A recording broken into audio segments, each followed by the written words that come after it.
Hey guys, welcome back to my channel. So today I'm going to be styling and installing this wig that I received from Sowigs.com. So I know that this wig looks like it's like a kinky curl type of texture, but it's not. It's actually an Italian curl texture. I'll show you a clip of how the curls had came initially when I first took it out the package. But the reason why the hair looks like this now is because I went to go bleach the hair, I washed it, and I went to go brush out the curls. So here's how it look after washing and brushing the curls out. Okay, so I'm gonna get into installing and styling this hair, so enjoy the video.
This is what the hair came in.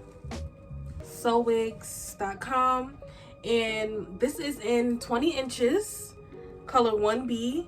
I think that this is 130. Yeah, this is 130 density, and this is the Italian curl. Honestly, I think that the curl is really pretty. I feel like this density is pretty good, especially like for thick hair. I don't really like heavy thick hair, especially in the summertime, the springtime, because it starts to make me sweat and I don't like that. So I feel like the density is perfect, but the only thing is just that this hair does shed. It doesn't like shed too much, but the hair does shed. Other than that, the curls, the lace front, the density, the softness of the hair, everything is really nice. I love it so much. So I guess that would be the only thing, is just that the hair was shedding a little bit, but other than that, everything else was perfect. So the shipping was very quick and the customer service was excellent. This wig, this website in general, is very affordable, especially like when you want to get like a quick wig or quick, you know, a quick hairstyle in. This website is affordable. So I do have a discount code down below that you can use in my description box. So if you are looking forward to purchasing some hair for the summertime, for the springtime, don't forget to use the code down below. And yes, so that is the end of my video. Don't forget to subscribe and press that notification button, and stay tuned for my next videos.